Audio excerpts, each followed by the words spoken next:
The song of all beordered come Musicology for a While, a podcast. back from the spread, the judge of play. Musicological Society of Australia, Victorian chapter.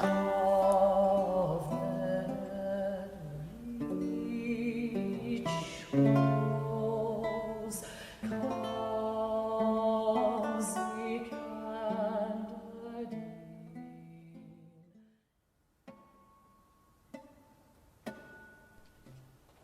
Welcome to episode 3 of the podcast Musicology for a While. My name is Leighton Triplow and I am currently Secretary to the Musicological Society of Australia Victorian chapter. In this episode, I speak to Sydney-based composer Harry Sdraulig about his compositional processes, postgraduate studies within the field of composition, and wide-ranging achievements in the early stages of what is proving to be a stellar career. Thank you for joining us. I'm joined by talented young composer based in Sydney, Harry Sdraulig.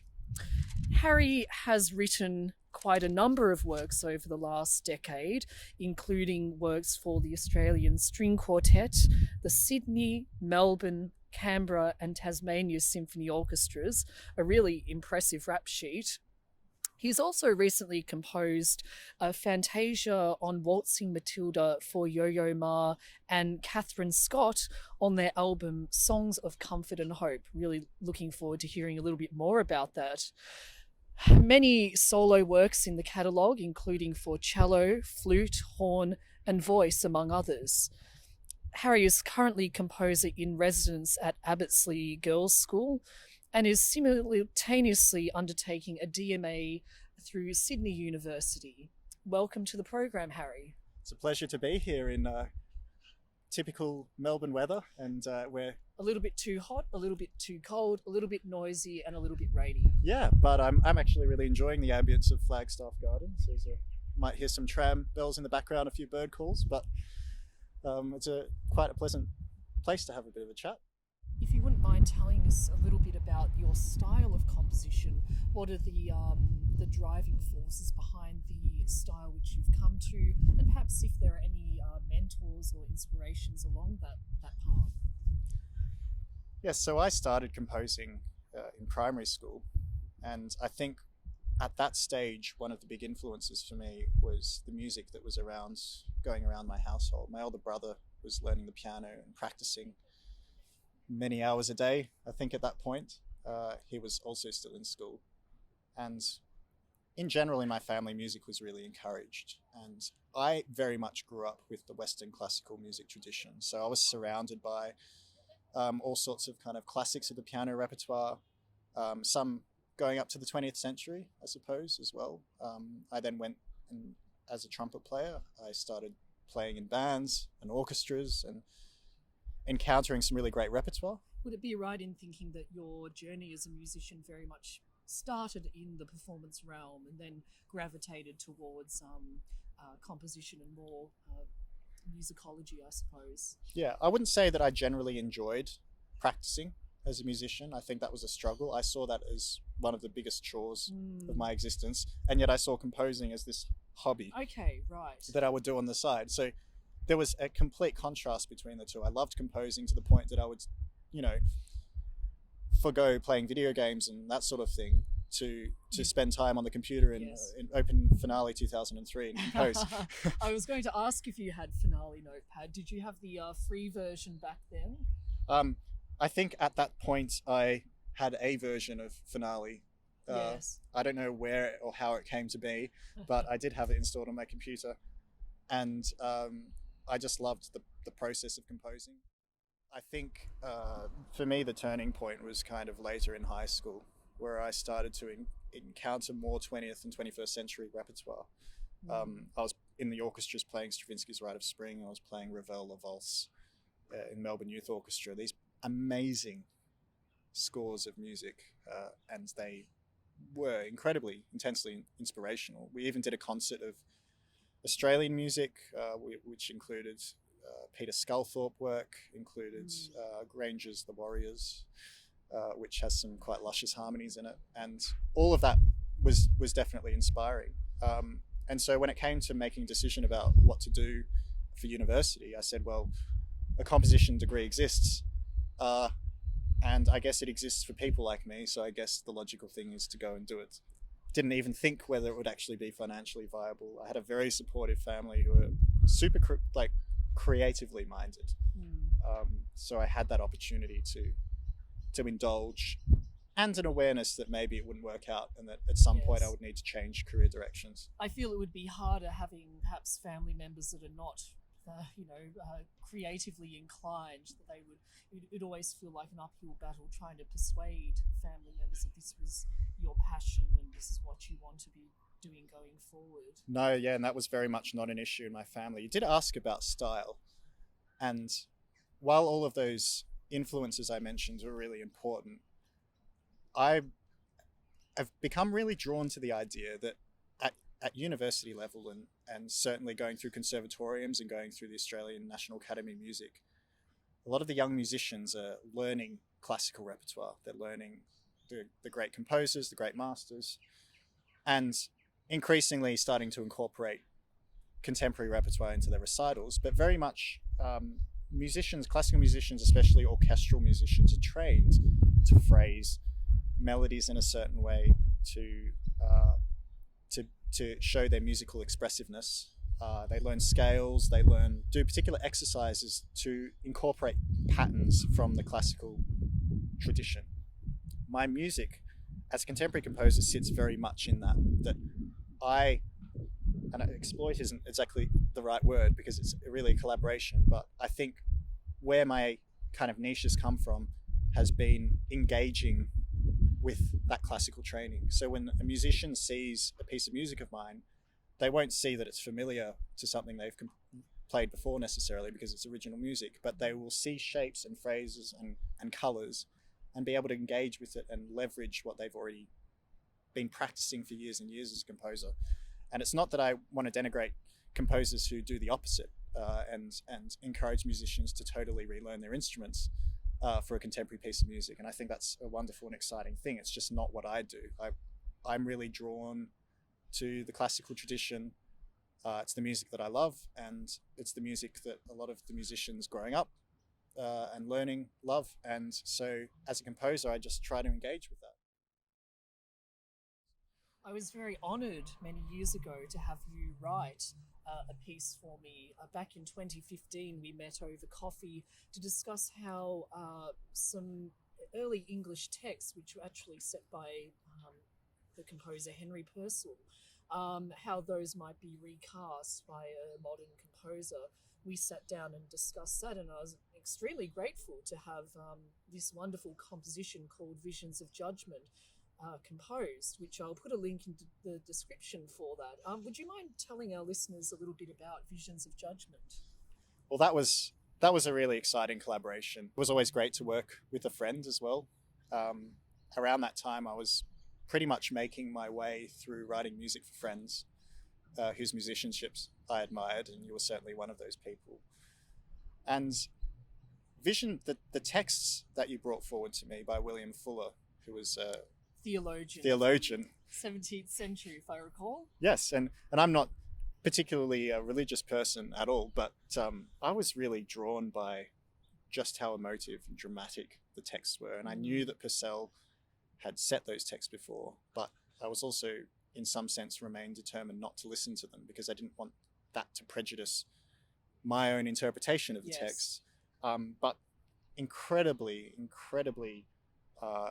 evocative pieces of text, and also very different pieces of text. I think you presented to me quite a few options, and I selected 3. That's right, yes. I think there might have been about 8 or so texts, and we did come around to those 3, which were not necessarily connected, but we were able to find the threads which connected those. We found a dramatic arc, I think, that we kind of agreed upon. There were 3 texts. The 2 of them were more reflective, in fact, I believe the first text, which became the first movement, was quite a foreboding, kind of worried kind of text about being judged by God, and it's very kind of God-fearing kind of text. The second movement, which is kind of set in a dungeon of despair, Straight into the flames of hell, in other words. was a kind of, like an experience or premonition of the flames of hell. And that was a much more kind of dramatic kind of movement. And then the third movement ended up being quite reflective. Reflective and I think also optimistic, finishing with a rather valiant Alleluia at the very end. That's right. And one of the things is that this particular work was the work that really set forth a new path of composition for me. Up until that point, I hadn't been particularly conscious of how I was using harmony and tonality to create structures in my music, and that work was really a key thing that began a thread that actually exists in my music these days, to this day. That thread is also what my Doctor of Musical Arts topic is about, which is this idea that there's a spectrum that runs, a spectrum of tonal coherence is the terminology, that runs from something that is very much rooted in functional diatonicism or complete tonality. So an example might be a Bach chorale, where you can go through and analyze it and find chord 1 and 5 and fits very neatly into a functional yes. functional kind of mode of tonality. And on the other end of the spectrum is where pitch is arranged in a way that to deliberately avoid tonality. So the serialist composers would be kind of an obvious example of that. And that fit in really well to the dramatic arc of Visions of Judgement, because that second movement in particular, which is set in hell, is very, very much in parts on the atonal end of that spectrum. And it's reflected in the angularity of the writing, which I'm sure you appreciated at the time. Absolutely. It's certainly challenging, perhaps not for you, but for other singers perhaps. Well, it's interesting that you mentioned that. I mean, the thing that really struck me about your work back then, which I think formed the nexus of your Master of Music, was really the central point of your Master of Music.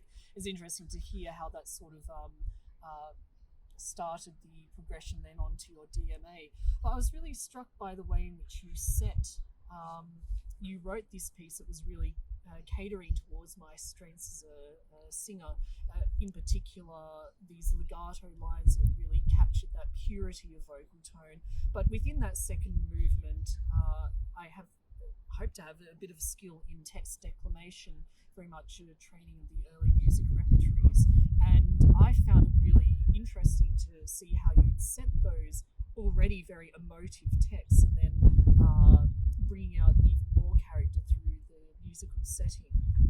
Yeah, that was definitely an emphasis. I was aware of your strengths as a performer. I knew you had perfect pitch. I knew you had a really quite elegant legato line, but also that ability to declamate, if that's a word, the text. And it's interesting, going back to that point about the tonal spectrum, when it comes to the last movement, which is an Alleluia kind of ending. Quite high up in the tessitura as well. Yeah, but also harmonically much more tonally coherent, Yes. to use that terminology. And I think what struck me was how if you can, in a single work of music, engage with a wider spectrum than just, say, work in one part of tonal coherence, it opens up expressive possibility. It's an opportunity to create a dramatic arc, and to really emphasize contrasts of expressiveness. So when considering your strengths as a performer, I think that also kind of helped play into what I was trying to do as a composer at the time, which was really to engage more broadly with the tonal spectrum. Yes. And it's interesting, at the time when I was writing the last movement, which I wanted to be more tonally coherent, I was tutoring a subject at Melbourne University in kind of music theory, and a lot of my work involved marking assignments and searching for parallel fifths and parallel octaves. And I think parallel fifth. Exactly, and I felt, well, obviously this information is quite useful potentially to students trying to understand, voice leading and all of that sort of thing. But as a composer, I felt maybe it would be fun to construct the entire last movement pretty much out of consecutive fifths. So the entire first page of the score is pretty much consecutive fifths in the piano. And they had a certain, I guess, gravity to them in a sense as well, because after the torment of that second movement, I was really interested in creating some sort of, ambiguity, and the fifth is a really good interval, I think, for that, because, when you're missing the third or you're missing some sort of hook to denote a diatonic key, then you operate in a more neutral space. The work has been taken up by other singers since, and which is really great to see. I mean, so often we have these works that are performed once or twice, but then they do go onto the dusty shelves. So just to see it being performed by other musicians is really wonderful, and a real credit to you. I imagine there's a larger written component for your DMA. Yes, 25,000 words. 25,000 words. Have you approached that writing the thesis at the same time as composing, or you've spent a bit of time writing the music? I imagine you've got about 3 hours worth of material by this point. Yes. So my intention with the Doctor of Musical Arts was really I was really quite excited about the idea of working on projects that would connect really closely to my thesis component. And my thesis component is pretty much centered on the spectrum of tonal coherence that I was talking about before, and how that's embodied in my music. So every work pretty much since Visions of Judgement has traversed in some sense the spectrum. So the creative work, which now over the 3 years has amounted to, as you say, 3 hours, much more than is necessary. The challenge now will be trying to cut back and find the works that really represent the essence of that thesis topic. That's right. And I think over the years I've become more consistent in terms of the quality of output that I write. And so I could pretty much select from a few different works. But at this point in time, I think the thesis, the written component of the thesis is kind of the thing that's come as the last piece of the puzzle. I think that's been a good thing, because a lot of what you do as a composer is unconscious, especially in the way I work, where I through compose from kind of beginning to end as a composer. Right. And so part of the joy has been discovering what processes are actually being used after the fact. So we can make structural considerations like I did with Visions of Judgement and consider the overall shape of the work first as creating tonal coherence, but what actually happens in the compositional process is largely unconscious. And I think that's really important as a composer, that once you've learned the tools about voice leading, and you've learned the tools about how to write for the voice, or how to write for the instruments of the orchestra, or how to structure, is to let go. It's kind of like you build the scaffolding and you kick the ladder away. Yes. And just trust in your process, because as a composer, if you're going to move people with your music, it needs to come from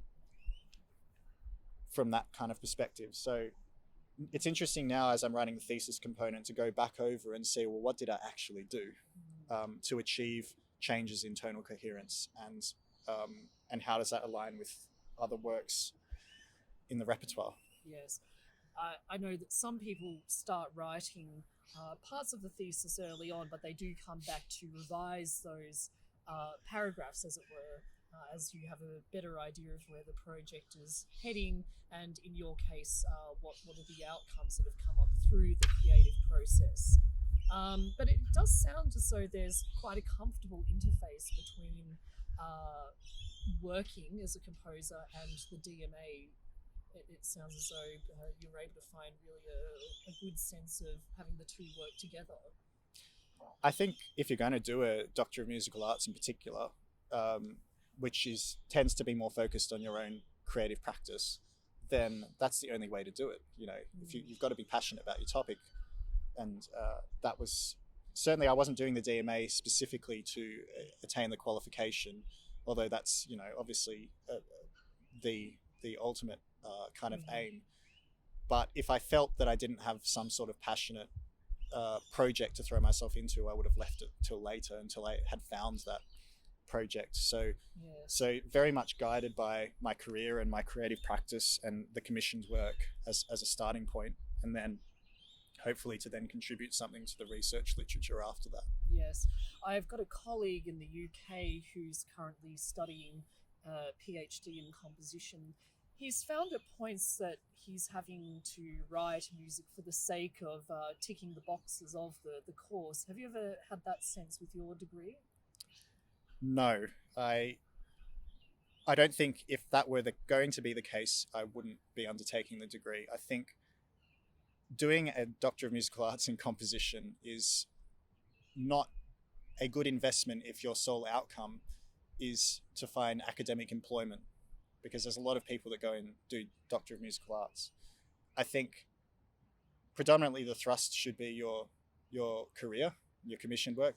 I don't think there's any sense in going into composition unless it's something that you see as like really the only option forward, that you can't see yourself really enjoying doing anything else. And I think that's in life in general, that should kind of be the aim. I haven't found that myself in that position, and I think there's a couple of reasons for that. Firstly, that the commission projects that I'm working on, have been a cause of great fulfillment and excitement for me. The second one is that I made sure that my topic reflected my creative practice and wasn't driving it too much.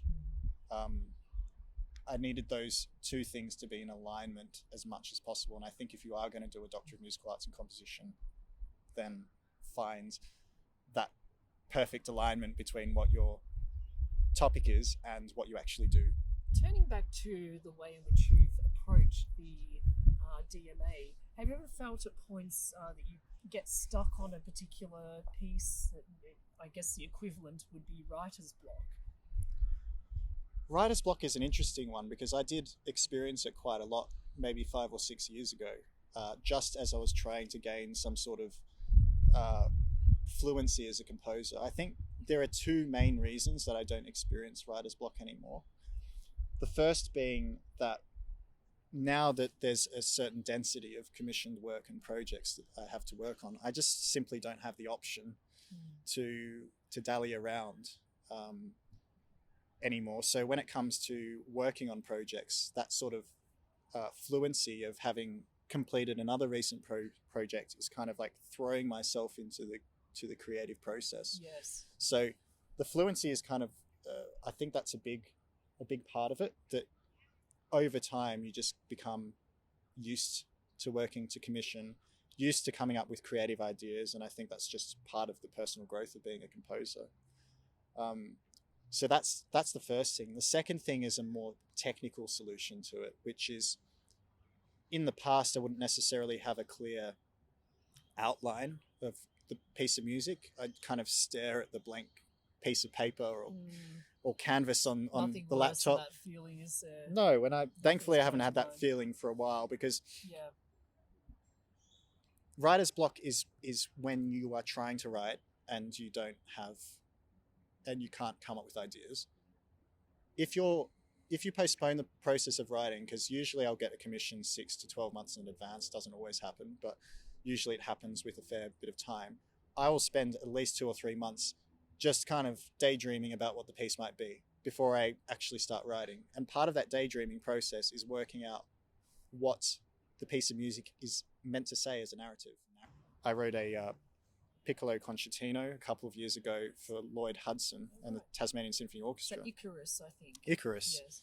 And the Icarus, Greek mythology of Icarus and Daedalus is quite renowned.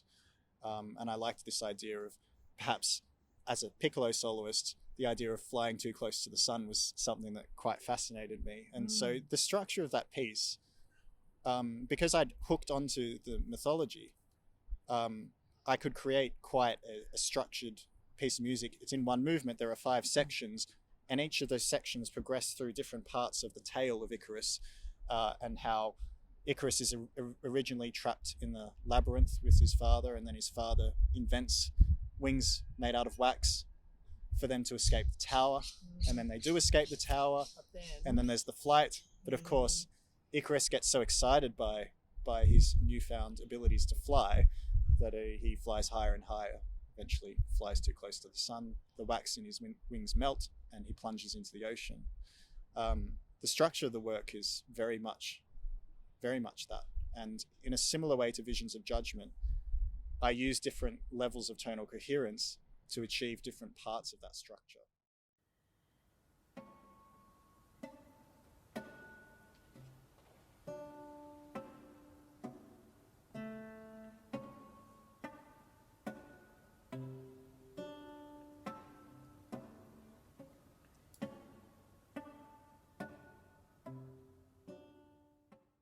If you wouldn't mind telling us a little bit about your recent collaboration with Yo-Yo Ma, writing work for them, an arrangement of Waltzing Matilda. Yeah, so that was something that came about halfway through last year. I think I got approached first of all by Catherine Stott, who's a fantastic pianist, and I'd never actually had any contact with her really, except a few emails back and forth about the Townsville festival, the Australian Festival of Chamber Music that she was running, I think, up until this year in Townsville, directing. And she just simply asked whether I'd be interested in writing, doing a rendition or a reimagining of Waltzing Matilda. She didn't want it to be a straightforward arrangement. She wanted to have a composer come in and basically reimagine Waltzing Matilda in some sense, so that the melody was still recognizable, but that there was some sort of personal imprint on that. She said that she was working on an album with a cello player. I wasn't aware until about a week later when I got a message from Yo-Yo Ma's agent that he would be the cello player. So those two musicians are musicians that I've looked up to my entire life, and certainly not musicians I expected I would have the opportunity to write for, let alone this early on in my career. Wow, what a fabulous opportunity. It was very exciting. And it came at a time, I think, where I was, potentially in need of some sort of creative project to throw myself into for personal reasons, and it was just perfect. And I wrote the work. I only had about a 3 or 4 week turnaround to write the work. Oh, right, that's very quick indeed. Yes. Yeah, it's very quick. And of course, I wasn't going to say no to an opportunity like that. I was very excited about it. Did you start pretty much straight away, or did you just give it a day or two to think about what you might do? How did you begin that course of action? Yeah, so the actual compositional process for that was one where I took a few days to just think about what kind of direction I wanted to take on the melody, because it is a melody that I really love and I've obviously grown up with in Australia. I know there are a lot of people, when I told them about it, said, well, Waltzing Matilda, it's a bit cheesy or whatever, but I've always loved that melody. And one of the things was the meaning of the melody is the tune and the lyrics is quite ambiguous. It's not necessarily quite as jaunty or as happy as it's often performed as in typical renditions. And it's one track of a 21 track album that really encapsulates all sorts of repertoire that intended to provide comfort and hope. And I think in the end the album does provide comfort and hope, but it also kind of acknowledges the depth of experience of the people who've been impacted by the pandemic, impacted by kind of the social connections being challenged, and yeah, it was really quite a fulfilling project. It sounds as though you've been keeping quite well over the COVID-19 pandemic. Yeah, I think when the first kind of wave of everything hit in March of last year, there was a sense that this was, potentially a really, really destructive thing for the arts industry. And a lot of our fears have played out. I think, we've seen some of the major arts organisations in Australia really struggle. There have been odd silver linings. Yes, and certainly some silver linings all over the place if you look for them. That's right. And a silver linings that I didn't expect, like, for example, last year, I wrote a piece for wind players of the Sydney Symphony, and it was meant to be done in a concert towards the end of March 2020, which, for obvious reasons, that didn't happen. It so happened that the Sydney Symphony decided they would produce the work digitally, so they would get the 3 players involved, Josh Batty, Diana Doherty, and Todd Gibson Cornish. The 3 players involved would do a video recording of it, and then that would be shared on Facebook. And as a result, it got an audience that was far, far greater than what would have been attained had it been performed at the Opera House, which was the original plan. And as a result of that video, other opportunities came my way. So I think there is a benefit perhaps to some degree in that it forced organizations to produce content digitally, which could then reach a far wider audience than you would get in the concert hall. That's not to, undersell the benefits of presenting music live and the feeling and the experience of that. But in terms of reach and impacting people with your music, it didn't end up being such a bad thing in that sense. I also don't want to undersell the impacts to the arts industry in general, because it's still unclear to me how robust financially these organizations will be once the pandemic is over, and whether people in fact will have changed their expectations of attending concerts or got used to not attending concerts. I hope that's not the case, but you just never know. I'm really struck by the number of creative opportunities that have been born out of this experience, new ways of doing things, and it's been really interesting to see that how the way that people have responded to the challenge at hand, in the face of a crisis, being able to navigate your way through and hopefully come out the other end all the better for it. I think the one thing you can say absolutely about the arts industry is no matter how much funding is withdrawn, no matter how much it kind of gets attacked or in some sense, whittled down, there's an absolutely resilient core, and creative people a lot of the time are used to being in a situation where they're not financially well off, or they're not, there's a certain set of expectations. And I've been actually quite impressed by the different ways that musicians and composers have scrounged to find ways to be creative and to express, some artistic purpose in the face of something that could have absolutely destroyed and obliterated the arts industry. And I know you're chuckling at that because it's a very common kind of thread and a common experience. I've definitely had quite a few compositional mentors over the years, and the best thing I think about having a compositional mentor is that they really are listening to your music from a third person's perspective. One of the most difficult things as a composer when you're steeped in the creative process is creating that sense of distance. Yes. As though you were a listener approaching the work for the first time. So I undertook a Master of Music at the University of Melbourne under Elliot Geiger. He was a very, very perceptive supervisor. And it's not that the music that he writes is similar to mine in any way, but he certainly had an ear and a knowledge for things that didn't work in my music. That was absolutely critical to have that.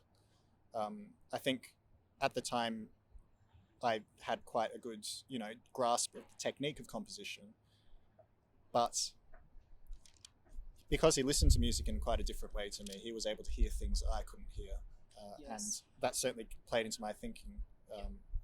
But I certainly had other mentors as well. Stuart Greenbaum was a teacher previous to that.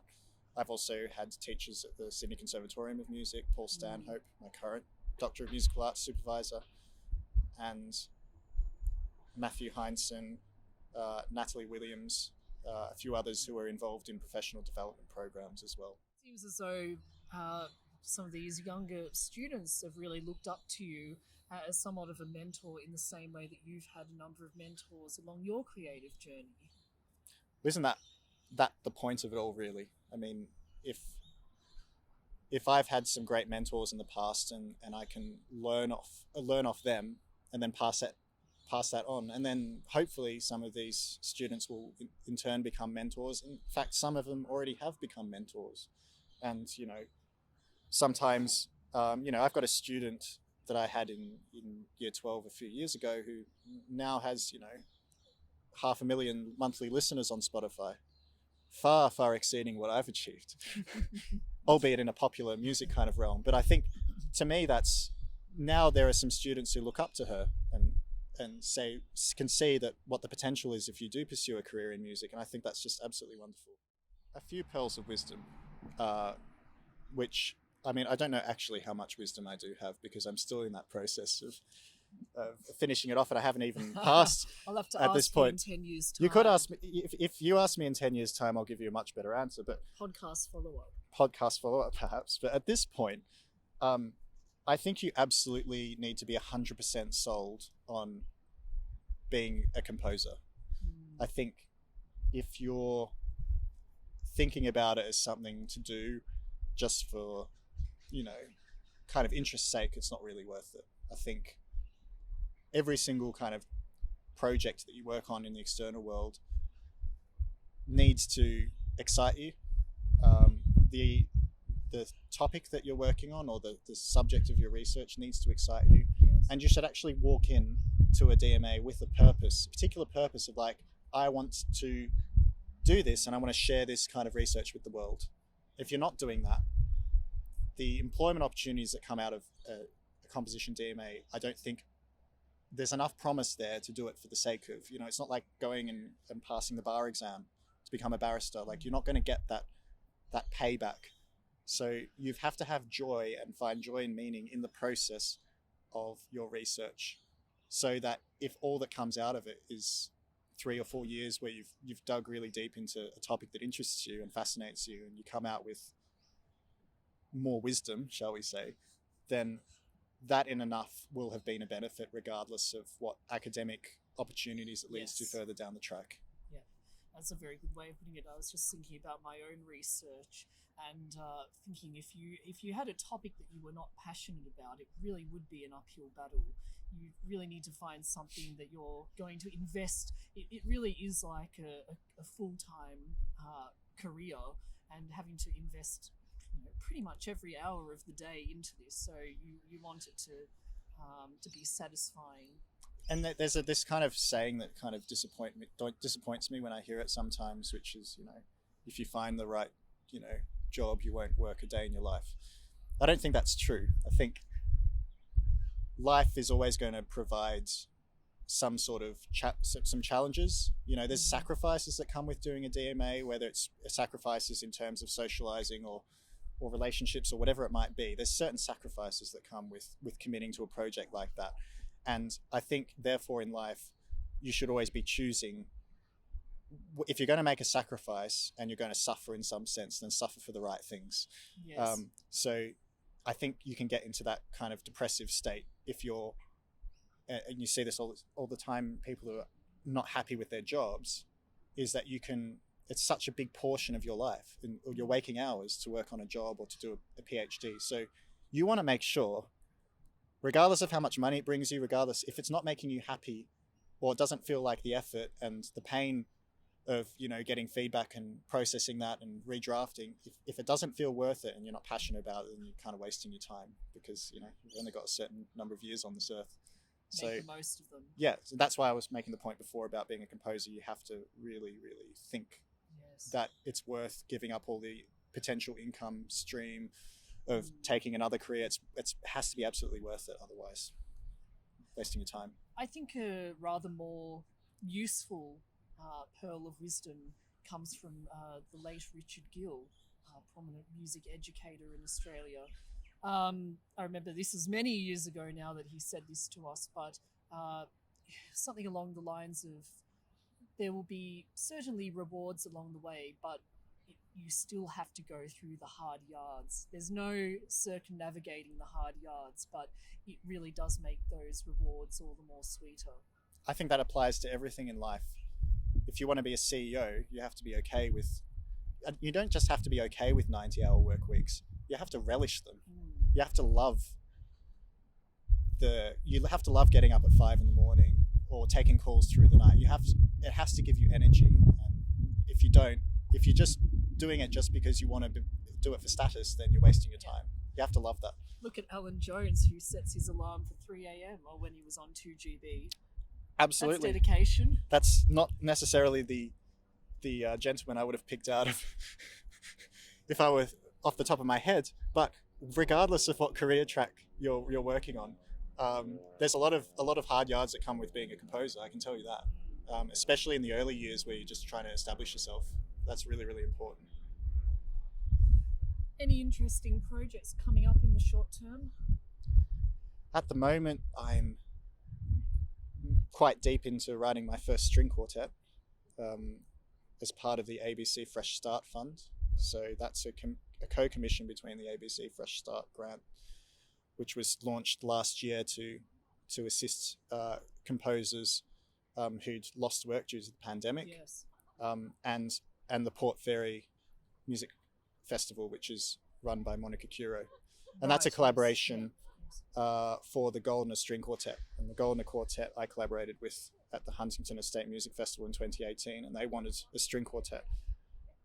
I'm quite excited about the project, but I'm also quite daunted about the fact that it's officially a string quartet, because when you do write a string quartet, you're basically saying, well, I'm putting myself up against Bartók and Shostakovich and all of the great masters of the 20th century. But I quite like the challenge of the creative challenge of trying to write something as pure music, and to see where that goes. But I'm about halfway through that work at the moment, and it's quite an exciting one. I have no doubt that you'll rise to the challenge, and I'm sure that we'll be able to keep all up to date on that as well. One of your real strengths, in addition to being a composer, is just being able to have your work out there, really a social media presence and a really wonderful website as well. So we'll keep an eye out on those channels. Thank you very much for the chat today. No, pleasure. Very much enjoyed it. It's getting a little bit cold and nippy here in Melbourne. But I was going to say, in true Melbourne fashion, we've gone from a beautiful sunny day to it's absolutely freezing out here now. So thank you, Harry, for your time, and all the best with your future endeavours. Thank you very much. That completes episode 3 of the Musicology for a While podcast, a new compositional reality.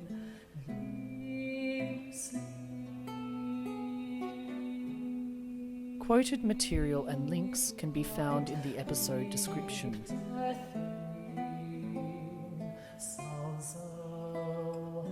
Stay tuned for future conversations with industry professionals, a look at research topics far and wide, and in-depth commentary around topics common to the graduate experience.